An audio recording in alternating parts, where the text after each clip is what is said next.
Hello everyone, my name is Kuldeep Khullar और इस video में हम डिस्कस करेंगे कंट्रोल और लेजिस्लेचर। इस सीरीज का एक लेक्चर ऑलरेडी डिलीवर्ड हो चुका है जिसमें हमने लेजिस्लेचर को डिस्कस किया था।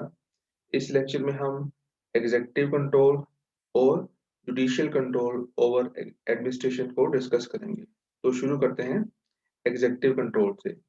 एग्जीक्यूटिव शब्द को हिंदी में कार्यकारिणी बोलते हैं। हमारे देश में जो कार्यकारिणी होती है वो मंत्री परिषद को बोलते हैं, यानी कि देश के प्रधानमंत्री और बाकी मंत्री इसमें इंक्लूड होते हैं।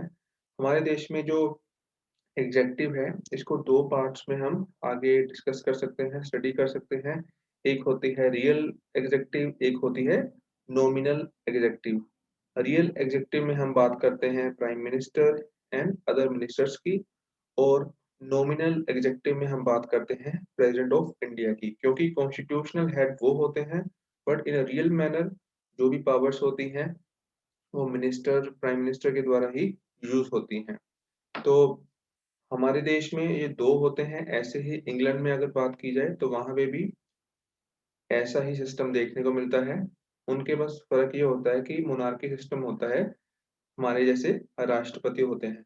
तो वो मोनार्की की जगह आप किंग या क्वीन देखते हो, वो भी नॉमिनल हेड होते हैं अपने स्टेट के। इंडिया में नॉमिनल हेड बोला जाता है राष्ट्रपति को, और हेड ऑफ द गवर्नमेंट बोला जाता है प्राइम मिनिस्टर को। अगर हम बात करें यूएस की, तो वहां पर हम देखते हैं कि जो एग्जेक्टिव होते हैं प्रेसिडेंट और सेक्रेटरीज को बोला जाता है। जो सेक्रेटरीज की नियुक्ति होती है वो प्रेसिडेंट के द्वारा ही होती है। तो जो पार्लियामेंट्री फॉर्म ऑफ गवर्नमेंट होती है, जैसा कि हमें पता है, फर्स्ट लेक्चर में ऑलरेडी डिस्कस किया है कि they are collectively responsible to Lok Sabha, generally parliament. Generally ये जवाबदेह होते हैं पार्लियामेंट को, बट कोलेक्टिवली ये रिस्पॉन्सिबल होते हैं लोकसभा को। एक्सक्लूसिवली ये उनके प्रति ये दायित्व इनका होता है कि ये उनको आंसरेबल रहे, उनके प्रति ये जवाबदेह। कारण इसका ये होता है कि लोकसभा में जो एमपीज बैठे होते हैं वो डायरेक्टली लोगों के द्वारा इलेक्ट होते हैं। तो अगर ये उनको आंसरेबल होते हैं, that means indirectly they are answerable to the people of India. तो इस तरीके से जो भी इनके द्वारा एक्ट बनते हैं, अलग अलग मंत्रियों के द्वारा हमारे देश में जो भी काम किया जाता है, कानून बनता है, वो मतलब दर्शाता है कि कैसे वो कंट्रोल करते हैं सारे ऑफिसर्स को। क्योंकि हर एक डिपार्टमेंट जो है, उनके जो मिनिस्टर्स होते हैं अपने सारे ऑफिसर्स को कंट्रोल करते हैं। उनको दिशा निर्देश का देने का काम मंत्रियों के द्वारा ही किया जाता है, और उन्हीं दिशा निर्देशों को उनके मंत्रियों की डायरेक्शंस को सारे ऑफिसर्स फॉलो करते हैं। देन है पॉलिटिकल डायरेक्शन, यानी कि पॉलिसी मेकिंग। तो सबसे महत्वपूर्ण जो काम होता है, एडमिनिस्ट्रेशन को ये फॉलो करना पड़ता है। यानी कि जो भी एग्जेक्टिव मेंबर होंगे, मंत्री होंगे, वो क्या करेंगे, नीतियों का निर्माण करते हैं, फॉर्मुलेट पॉलिसी। साथ ही साथ एडमिनिस्ट्रेटिव पॉलिसी जो होती हैं वो भी इन्हीं के द्वारा फॉर्मुलेट की जाती है। यानी कि power of direction, supervision and coordination, इस सभी कामों को जो कि एडमिनिस्ट्रेशन के ऊपर इम्प्लीमेंट होता है, लागू होता है, रूल्स एंड रेगुलेशन भी हम बोल सकते हैं, वो सारे rules and regulation executive member के द्वारा ही बनाए जाते हैं। Minister who is in charge of their department lay down the department policies, direct, supervise and coordinate its implementation by the administrator। तो अगर बात की जाए यूएस की, तो यूएस में भी हम देखते हैं कि सेम ही फंक्शन परफॉर्म किया जाता है। यानी कि हमारे देश में या इंग्लैंड में, यानी कि जहां पर पार्लियामेंट्री फॉर्म ऑफ गवर्नमेंट होगी वहां पर ये सिस्टम देखने को मिलेगा। यानी कि हर एक मंत्री जो होगा अपने डिपार्टमेंट के रूल्स एंड रेगुलेशन जो बनाएगा, और उन्हीं रूल्स एंड रेगुलेशन को उनके जो ऑफिसर्स होते हैं फॉलो करते हैं। और अगर हम बात करें प्रेसिडेंशियल फॉर्म ऑफ गवर्नमेंट की, यानी कि यूएस की अगर हम बात करें, तो वहां पर ये काम प्रेसिडेंट और उनके सेक्रेटरीज करते हैं। नेक्स्ट पॉइंट है बजटरी सिस्टम। बजटरी सिस्टम एक ऐसा सिस्टम है जहां पर हम देखते हैं कि एडमिनिस्ट्रेशन के ऊपर कंट्रोल होता है एग्जीक्यूटिव मेंबर का, एग्जीक्यूटिव बॉडी का। यानी कि जो बजट होता है उसको फॉर्मुलेट करने का काम तो हमारे देश की पार्लियामेंट का होता है, उसको फॉर्मुलेट करने का काम जो होगा हमारी लेजिस्लेचर के साथ होता है, लेजिस्लेचर के साथ होगा हमारे सारे मंत्रीगण का, यानी कि इन दोनों का ही महत्वपूर्ण रोल रहता है।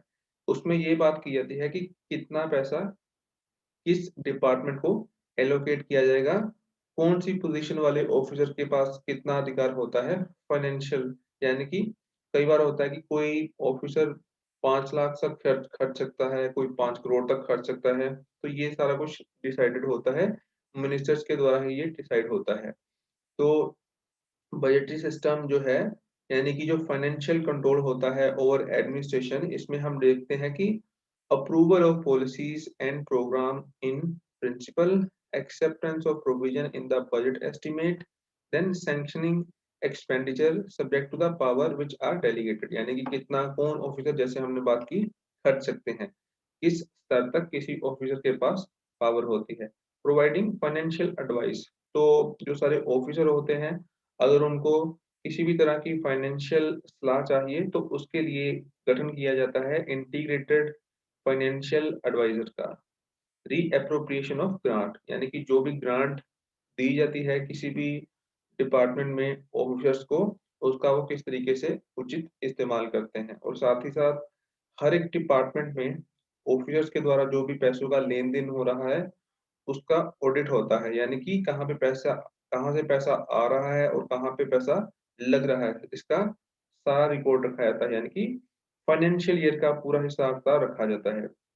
और जो भी रूल्स होते हैं, फाइनेंशियल कोड जो होता है, उसी को फॉलो करके पैसा खर्च किया जाता है। आगे हम देखेंगे अपॉइंटमेंट एंड रिमूवल, यानी कि जो भी अपॉइंटमेंट्स होती हैं बड़ी बड़ी देश की, और उनको हटाने का काम जो होगा हमारे मिनिस्टर्स के द्वारा, एग्जीक्यूटिव मेंबर्स के द्वारा ही होता है, जिससे ये साफ जाहिर होता है कि इनका डायरेक्टली एडमिनिस्ट्रेशन के ऊपर पूरा कंट्रोल होता है। बड़ी बड़ी अपॉइंटमेंट और रिमूवल प्रोसेस इन्हीं के हाथ में होता है। ये जो काम होता है हमारे देश में अलग अलग बॉडीज की सहायता के साथ होता है। एग्जाम्पल के तौर पे हमारे देश में भारत सरकार मदद लेती है department of personnel and training की, मिनिस्ट्री ऑफ फाइनेंस की और यूपीएससी की। ये एग्जाम्स कंडक्ट करवाते हैं बहुत सारी यहाँ पर डायरेक्ट, जैसे पर्सोनल डिपार्टमेंट हो गया, मिनिस्ट्री ऑफ फाइनेंस हो गया, कुछ डायरेक्ट अपॉइंटमेंट्स होती हैं, यानी कि कईयों को प्रमोट किया जाता है, कईयों की ट्रांसफर होती है, और कई एग्जाम्स के थ्रू, सिलेक्शंस के थ्रू यहाँ पर पहुंचते हैं। तो ये अलग अलग तरीकों के द्वारा यहाँ पर देखते हैं कि जो ऑफिसर्स होते हैं उनका कंट्रोल होता है। नॉर्मली जो बड़ी बड़ी नियुक्तियां होती हैं हर एक मिनिस्ट्री की, जैसे कि हम बात करें किसी के डिपार्टमेंट के सेक्रेटरीज की अपॉइंटमेंट होनी है, किसी भी डिपार्टमेंट के हेड्स की अपॉइंटमेंट होनी है, तो वहां पर जो मंत्री होते हैं उनका बोलबाला हमें देखने को मिलता है, यानी कि मोनोपोली उनकी उस दौरान देखने को मिलती है। जो व्यक्ति उनको लगता है कि सक्षम है इस पोजीशन के लिए, उसी को वहां पर नियुक्त किया जाता है। अगर हम बात करें यूएस की, तो ये काम यूएस में प्रेसिडेंट के द्वारा ही होता है, बड़ी बड़ी अपॉइंटमेंट राष्ट्रपति के द्वारा ही होती है, मगर यहाँ पे एक कंडीशन ये होती है कि सेनेट की मंजूरी चाहिए, यानी कि जो अमेरिका का अपर हाउस है उनकी मंजूरी भी साथ में चाहिए। मंजूरी चाहिए जब होती है अपॉइंटमेंट। जब बात आती है रिमूवल की, तो उस दौरान इनको मंजूरी नहीं चाहिए, यानी कि किसी को रिमूव करने का अधिकार राष्ट्रपति के पास पूरी तरीके से होता है। देन डेलीगेटेड लेजिस्लेशन, डेलीगेटेड मतलब डेलीगेट करना, किसी को शक्तियां सौंपनी, कानून बनाने के अधिकार जो होते हैं वो इनके द्वारा इनको सौंपे जाते हैं। तो जो हमारे मंत्री होते हैं, हम देखते हैं कि पार्लियामेंट जो होती है कोई भी कानून बनाएगी, एक जैसे स्केलेटन फॉर्म में बनाती है, यानी कि एक इस तरीके का कानून बनाएगी जिसको एक आइडिया हम बोल सकते हैं। उसको फुल फ्लेज्ड फॉर्म जो होती है वो एग्जीक्यूटिव मेंबर्स के द्वारा ही दी जाती है, यानी कि जो उसको फाइनल टच होगी वो मंत्री के द्वारा ही दी जाती है, जिसमें वो पूरी तरह से डिसाइड करते हैं कि कैसे रूल्स होंगे, रेगुलेशंस होंगे, और किस तरीके से उनको ऑब्जर्व किया जाएगा एडमिनिस्ट्रेटर के द्वारा, यानी कि कैसे उनको इम्प्लीमेंट किया जाएगा ऑफिसर्स के द्वारा, सो दैट कि वो आम जनता को परेशान ना कर सके और अपने दायरे में रहते हुए ही काम करें। उसके बाद है ऑर्डिनेंस। ऑर्डिनेंस को हिंदी में बोलते हैं अध्यादेश। इसका मतलब ये होता है कि जब सेशन नहीं चलता, जैसे हमारे देश में लोकसभा राज्यसभा के 3 सेशन चलते हैं, budget session, monsoon session and winter session. मगर ये सेशन 12 के 12 महीने नहीं चलते, काफी लंबा टाइम तो ब्रेक रहता है। तो उस ब्रेक के दौरान अगर मान लो देश में कोई बहुत ही इमरजेंसी कानून की जरूरत है नेशनल इंटरेस्ट के पर्सपेक्टिव से, तो उस दौरान हम देखते हैं कि लोकसभा राज्यसभा से कानून बिल पास नहीं होगा और डायरेक्टली अपनी डिस्क्रिशनरी पावर का इस्तेमाल करेंगे राष्ट्रपति और कानून बना सकते हैं। ऐसा कानून जो होता है वो 6 महीने के लिए वैलिड होता है और जब लोकसभा स्टार्ट हो जाएगी या राज्यसभा स्टार्ट होगी तो उसी दिन से उस कानून की जो वैलिडिटी है वो 6 हफ्ते की हो जाती है। ये डिपेंड करता है लोकसभा और राज्यसभा के ऊपर कि क्या वो उसको परमानेंट एक कानून बनाना चाहते हैं या नहीं बनाना चाहते। तो ये भी एक जरिया होता है कि हम जो एडमिनिस्ट्रेशन है उसको कंट्रोल कर सकें। एक इस तरीके का भी कानून इसके द्वारा बनाया जा सकता है। इसके अलावा जो सिविल सर्विसेज कोड होता है उसकी भी पालना करनी होती है सभी ऑफिसर ने, क्योंकि जब भी ये ज्वाइन करते हैं ड्यूटी तो इनकी लंबी ट्रेनिंग चलती है। तो उस ट्रेनिंग के दौरान इनको रूल्स एंड रेगुलेशन समझाए जाते हैं। इनकी जो पावर होती है उनका सही इस्तेमाल करना, दायरे में रहते हुए इस्तेमाल करना, ये सभी चीजें इनको सिखाई जाती हैं। तो ऑल इंडिया सर्विसेज रूल होता है 1954, central civil services rules 1955, railway services rules 1956। इन सभी का ये ध्यान रखते हुए ये अपनी शक्तियों का इस्तेमाल करते हैं। And then staff agency. तो स्टाफ एजेंसी का भी रोल बहुत महत्वपूर्ण होता है। ऑफिसर्स को ये भी कहीं ना कहीं दिशा निर्देश का काम करते हैं, जहाँ हम बोल सकते हैं कि एक एग्जेक्टिव मेंबर्स के लिए एजेंट्स की तरह ये काम करते हैं। Executive also exercise control over administration through staff agency. Important staff agencies in India are department of administrative reform. तो डिपार्टमेंट ऑफ एडमिनिस्ट्रेटिव रिफॉर्म की मदद ली जाती है, प्लानिंग कमीशन की मदद ली जाती है। अब प्लानिंग कमीशन जो है 2014 में अबोलिश हो गया था, तो इसकी जगह पे हमें देखने को मिलता है डिपार्टमेंट नीति आयोग। साथ ही साथ कैबिनेट सेक्रेटरीट जो डिपार्टमेंट होता है उनकी मदद ली जाती है, प्राइम मिनिस्टर ऑफिस जो होता है उनकी मदद ली जाती है। यानी कि ऑफिस में काम करने वाले जो स्टाफ मेंबर्स होते हैं उनकी भी मदद ली जाती है, ताकि जो ऑफिसर होते हैं अपनी शक्तियों का गलत इस्तेमाल ना कर सकें। नेक्स्ट है अपील टू पब्लिक ओपिनियन। इसमें हम देखते हैं कि जो एडमिनिस्ट्रेटिव सिस्टम जो है वो एक तरीके से को ओरिएंटेड, स्टेटस को ओरिएंटेड होता है। यानी कि वो बहुत बड़े बदलाव के लिए तैयार नहीं होता। वो चाहता है कि जैसा सिस्टम चल रहा है वैसा ही वो कंटिन्यू होना चाहिए। Does not receive new policy plan program and project formulated by the executive with positive mindset. यानी कि पॉजिटिव माइंडसेट के द्वारा एग्जीक्यूटिव मेंबर के कानूनों को वो लागू करने के ज्यादा फेवर में नहीं होते। तो होता क्या है कि various organs of the administrative machinery, जो एडमिनिस्ट्रेटिव मशीनरी होती है, seeks to strength their position. मतलब कि ढांचा इस तरीके से होता है जिसमें हम देखते हैं कि एडमिनिस्ट्रेटर की पोजीशन जो होती है वो ज्यादा पावरफुल रहती है। मगर अगर ज्यादा पावरफुल रहेगी तो हो सकता है वो इसका गलत इस्तेमाल कर सके। तो इस चीज को ध्यान में रखते हुए होता क्या है कि by alliances with legislature, legislature का सहारा लेते हुए एंड प्रेशर ग्रुप का सहारा लेते हुए होता है कि अ, इनके जो दायरा होता है उसको सीमित रखा जाता है इनकी शक्तियों का, और जो एक पब्लिक ओपिनियन बनती है उसका भी सहारा लेके कानून बना दिए जाते हैं।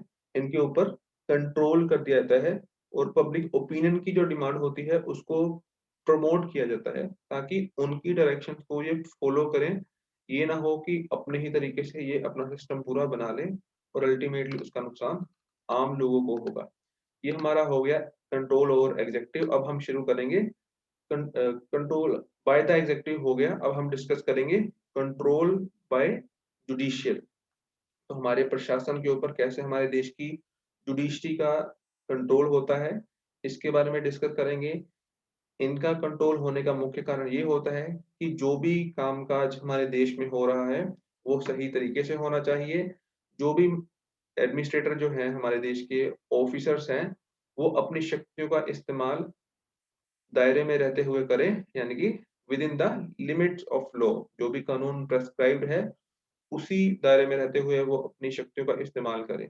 अगर मान लो कोई एक सिटीजन है जो कि एडमिनिस्ट्रेशन के कामकाज से सेटिस्फाइड नहीं है और उसको लगता है कि उसका काम जो टाइमली होना चाहिए था वो due to some other reason delay किया जा रहा है या नहीं किया जा रहा है, तो उनके पास ऐसी ऐसी सिचुएशन में ऑप्शन होती है कि वो देश की कोर्ट्स का सहारा ले सकते हैं।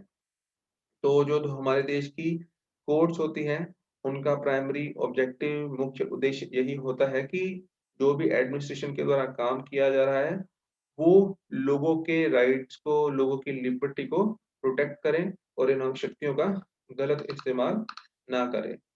पब्लिक एडमिनिस्ट्रेशन के जो फर्स्ट प्रोफेसर रहे हैं भारत की तरफ से, एम प्रोफेसर एमपी शर्मा, उनका मानना भी यही है कि citizen whose liberty and rights intended to protect by the court are called judicial remedies. यानी कि जुडिशियल रेमेडीज बोलते हैं जब एक आम नागरिक अपने लिबर्टी का, राइट्स का प्रोटेक्शन के लिए कोर्ट्स में जाता है। अब इसका आधार क्या-क्या होता है, यानी कि जुडिशरी कैसे आम लोगों की मदद करती है ताकि जो एडमिनिस्ट्रेटर हैं अपनी शक्तियों का गलत इस्तेमाल ना कर सकें। तो हर एक देश में हम देखते हैं कि रूल ऑफ लॉ अक्सर हर हर एक देश में हमें देखने को मिलता है। तो रूल ऑफ लॉ यानी कि एडमिनिस्ट्रेटर जो होंगे, उनको जो एक प्रिस्क्राइब्ड दायरा उनका बताया होता है, उसी दायरे में रहते हुए वो काम करेंगे। यानी कि किसी भी व्यक्ति को जो कानून की नज़र में गलती नहीं है, उसके अलावा उसको सज़ा नहीं दी जा सकती, और ऐसे भी नहीं है कि एक से ज़्यादा बार उसको सज़ा दी जाए। अगर किसी ने एक गलती की है तो एक बार उसको सज़ा मिलेगी, बार-बार एक ही गलती की सज़ा किसी को भी नहीं दी जाती। और बहुत इम्पोर्टेंट जो है इसमें कि जो गलती कानून के नज़र में है, कानून के अनुसार है, उसी के लिए उसको सज़ा दी जाएगी। अगर इंडिविजुअल की नज़र में कुछ गलत है, तो उसके लिए उसको पनिशमेंट नहीं मिल सकती। देन 3 एलिमेंट्स की बात की गई है जब हम बात करते हैं रूल ऑफ लॉ की, जिसमें हम बात करते हैं absence of arbitrary power, no man can be punished except for a breach of law. सिर्फ और सिर्फ कानून तोड़ने पर किसी व्यक्ति को सजा मिल सकती है, उसके अलावा उसको सजा नहीं मिल सकती। इक्वलिटी बिफोर लॉ, कानून की नज़र में सभी लोग एक समान होंगे, और जो आम नागरिक होता है उसके जो अधिकार है उनको सबसे ज्यादा महत्वता दी जाती है।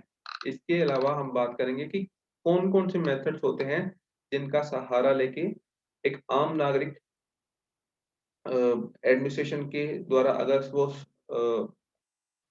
एक्सप्लॉइट हो रहा है, सताया जा रहा है, तो वो कोर्ट का सहारा ले सकता है। तो सबसे पहले हम बात करेंगे जुडिशियल रिव्यू। तो इसमें हम बात करते हैं power of judiciary to review the decision of centre and state government at the same time administrative officer और एडमिनिस्ट्रेटिव एक्ट्स। यानी कि जो भी काम हमारे ऑफिसर्स के द्वारा किया जा रहा है, क्या वो लीगैलिटी को फॉलो कर रहे हैं? क्या वो कॉन्स्टिट्यूशनैलिटी को फॉलो कर रहे हैं? अगर ऐसा है तो ठीक है, नहीं तो हम जाके कोर्ट में चैलेंज कर सकते हैं। इनफैक्ट जुडिशरी जो है उनके पास भी इतना अधिकार होता है कि वो खुद ही रिव्यू कर सकते हैं जो भी काम-काज हमारे देश के एडमिनिस्ट्रेटर के द्वारा हो रहा है, और उनको अगर लगता है कि कहीं पर कुछ गलत है, लोगों के जो अधिकार हैं जो छीने जा रहे हैं, एब्रिच किए गए हैं, तो वो वैसे कानून को, ऐसी पॉलिसी को वो कैंसल तक भी कर सकते हैं। देन स्टैट्यूटरी अपील, यानी कि जो स्टैट्यूट है देश का, उसके रिगार्डिंग अपील करना। स्टैट्यूट मतलब कानून।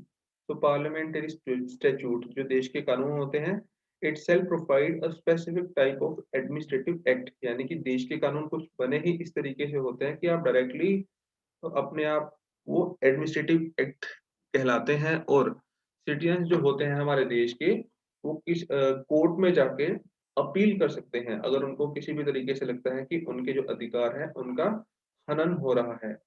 तो आगे है सूट्स अगेंस्ट गवर्नमेंट, यानी कि जो गवर्नमेंट है उनके अधिकार भी खिलाफ भी केस किया जा सकता है। तो आर्टिकल 300 जो है वो इसी के बारे में बात करता है कि union government and state government can be sued, यानी कि जो सेंट्रल गवर्नमेंट है और स्टेट गवर्नमेंट है उनके खिलाफ भी केस किया जा सकता है अगर ऐसा साबित होता है कि वो सही तरीके से काम नहीं कर रहे हैं। तो ऐसी सिचुएशन में एक आम नागरिक भी कोर्ट में जा सकता है, और मतलब कानून का सहारा लेते हुए अपने अधिकार को पा सकता है। अगर हम बात करें फ्रांस की, तो वहां पर एक ड्रॉइट एडमिनिस्ट्रेटिव कंसेप्ट काफी फॉलो होता है, जिसमें ये होता है कि जो हमारा वहां का प्रशासन होगा, उनकी जिम्मेवारी होती है कि लोगों को फैसिलिटीज प्रोवाइड करे। इन केस अगर लोग प्रशासन के द्वारा सफर होते हैं, तो ऐसी सिचुएशन में कंपनसेट करना जिम्मेवारी होती है उनके प्रशासन की। Then suits against public officials, जो हमारे बड़े बड़े उच्च अधिकारी होते हैं, जैसे आईएएस ऑफिसर, पीसीएस ऑफिसर, यानी कि ग्रेड ए और ग्रेड बी ऑफिसर, उनकी यहाँ पे बात की जा रही है। अगर वो अपना काम अच्छे से नहीं करते, तो उनके खिलाफ भी केस किया जा सकता है देश के आम नागरिक के द्वारा। मगर यहाँ पर कुछ पर्सन के बारे में भी बात की गई है कि किन किन को इम्यूनिटी दी जाती है। तो जैसे हमारे देश के राष्ट्रपति हैं, गवर्नर है, उनको इम्यूनिटी होती है, यानी कि उनको इससे छूट होती है। उनके ऊपर जब तक वो अपने डिपार्टमेंट में होते हैं, कोई भी लीगल एक्टिविटी या लीगल एक्शन उनके खिलाफ नहीं लिया जा सकता, उनको अरेस्ट नहीं किया जा सकता, उनको जेल में नहीं डाला जा सकता। मगर जब हम बात करते हैं मिनिस्टर्स की, तो मिनिस्टर्स के पास ये special immunity, special privileges, special benefits नहीं होते। तो इस तरीके से हम देख सकते हैं कि उनके खिलाफ सूट हो सकता है, यानी कि उनके खिलाफ केस सिटीजन्स के द्वारा किसी भी देश की कोर्ट में हो सकता है। तो आगे हम डिस्कस करेंगे। जुडिशियल जो ऑफिसर होते हैं, उनको भी इम्यूनिटी दी जाती है, स्पेशल इम्यूनिटी उनको मिलती है, क्योंकि उनके द्वारा जो भी केसेस हैंडल किए जा रहे हैं, अगर उनके अगेंस्ट ही लोग बोलना स्टार्ट कर देंगे, तो फिर कोई भी जो एक लॉ ऑफिसर होगा, वो अपना अच्छे से काम शायद ना कर सके। अगर हम बात करें मोनार्क इन ब्रिटेन या प्रेसिडेंट इन यूएस, तो उनके पास भी यही स्पेशल इम्यूनिटी होती है, यानी कि उनके खिलाफ खिलाफ भी मुकदमा जब तक वो ऑफिस में होते हैं, तब तक नहीं चलाया जा सकता। तो मोनार्क तो आपको पता है कि प्रेजेंट टाइम में ब्रिटेन में क्वीन है, तो उनके खिलाफ सिंपल शब्दों में बोलें कि कोई भी केस नहीं चल सकता। मोनार्क जो होती है ब्रिटेन की, उनके खिलाफ उनके बहुत ही फेमस एक बात हमें देखने को मिलती है। उसमें ये बोला जाता है कि जो ब्रिटेन की क्वीन है, she never commits any mistake, मतलब कि वो कभी भी गलती नहीं करती। कारण उसका ये है कि उनके पास कोई अधिकार ही नहीं होता कुछ काम करने का, क्योंकि in a real manner power is used by ministers and prime minister of England. Then extraordinary remedies की हम बात करेंगे। 6 प्रकार के उपचार होते हैं जिनका सहारा लेते हुए एक आम नागरिक कोर्ट में जा सकता है और अपने अधिकारों की बात कर सकता है। तो सबसे पहले हम बात करेंगे हैबस कॉर्पस। इसके हम बात करते हैं to have the body of, यानी कि अगर मान लो पर्सन ए को जेल में डाल दिया गया है और पर्सन बी ने बोला था, तो कोई केस रीजन इसने दिया होगा। अब जो कोर्ट होगी, वो पर्सन बी को बोलेगी कि आप अपना जो भी केस रीजन दिया था ए के खिलाफ, उसको आप साबित करो, यानी कि वो लीगल प्रूफ की बात करते हैं। तो अगर मान लो बी ये साबित करने में नाकामयाब रहता है, तो ऐसी सिचुएशन में जिस व्यक्ति को जेल में डाला गया था, उस व्यक्ति को जो कोर्ट होगी फ्री भी कर सकती है, यानी कि उसको छोड़ भी सकती है। देन मैंडामस, मैंडामस की में बोला जाता है कि वी कमांड, यानी कि हम आपको कमांड कर रहे हैं, यानी कि ये इशू किया जाता है कोर्ट के द्वारा कोई भी एक पब्लिक ऑफिशियल्स को। उसको बोला जाएगा कि जो भी आपका काम बनता था, जो पास्ट में आप करने में फेल रहे, उसको आप सही तरीके से करो, यानी कि issued by a court to a public official and ask him to perform his duty which he has failed to perform। उसके बाद है प्रोहिबिशन। प्रोहिबिशन में हम बात करते हैं फॉरबिड। फॉर प्रोहिबिट का मतलब होता है रोकना या मना करना। तो हायर कोर्ट जो होगी, लोअर कोर्ट को बोलेगी कि जो पावर्स आपके दायरे में नहीं आती, उनका इस्तेमाल आपके द्वारा नहीं होना चाहिए, क्योंकि कुछ कानून कुछ केसेस में जो डिसीजन पावर होती है, डिसीजन मेकिंग पावर, वो सिर्फ हायर कोर्ट के पास ही होती है। एग्जाम्पल के तौर पे, अगर मान लो कोई 2 स्टेट का या 2 से ज्यादा स्टेट्स का इशू होगा, तो वो किसी हाई कोर्ट में नहीं जा सकता, वो हमेशा सुप्रीम कोर्ट में ही हमें देखने को मिलेगा। तो ऐसा केस अगर किसी हाई कोर्ट में होगा, तो उसमें प्रोहिबिशन का इस्तेमाल किया जा सकता है। देन सर्श्योरारी। सर्श्योरारी में हम देखते हैं कि ये एक कोर्ट के द्वारा, एक बड़ी कोर्ट के द्वारा जो लोअर कोर्ट होगी उसको इशू किया जाएगा और उसमें बोला जाएगा कि पर्टिकुलर जो केस है आप हमें ट्रांसफर कर दो। यूजुअली ये उन केसेस में होता है जब हायर कोर्ट चाहती है कि जो जजमेंट है उसको ओवररूल करना है। देन क्वो वारंटो, क्वो वारंटो में हम देखते हैं कि जो कोर्ट होगी वो एक इश्यू करेगी ऑर्डर जिसमें वो इंक्वायर की बात करते हैं legality of claim of a person to a public office, यानी कि एक व्यक्ति जो एक पब्लिक ऑफिस में बैठा है उसको मतलब बोला जाता है कि ये आप साबित करो कि क्या लीगली आप डिजर्व करते हो इस ऑफिस के लिए या नहीं। एंड देन इंजंक्शन, ये भी कोर्ट के द्वारा इशू किया जाता है। तो इसमें कोर्ट एक व्यक्ति को बोलती है कुछ पर्टिकुलर काम करने के लिए या एक पर्टिकुलर काम नहीं करने के लिए। हमारे देश में जो पहली रिट्स हैं, पहली 5 रिट्स वही देखने को मिलती हैं, जैसे कि हैबस कॉर्पस देश में देखने को मिलती है, मैंडामस, प्रोहिबिशन, सर्चुररी और क्वो वारंटो। हमारे देश में इंजंक्शन रिट्स नहीं देखने को मिलती। हमारे देश में अगर आप रिट्स का इस्तेमाल करना चाहते हैं तो सुप्रीम कोर्ट में जाने के लिए आपको आर्टिकल 32 का सहारा लेना पड़ेगा, और अगर आप हाई कोर्ट में जाना चाहते हो तो आर्टिकल 226 का सहारा लेके जा सकते हो।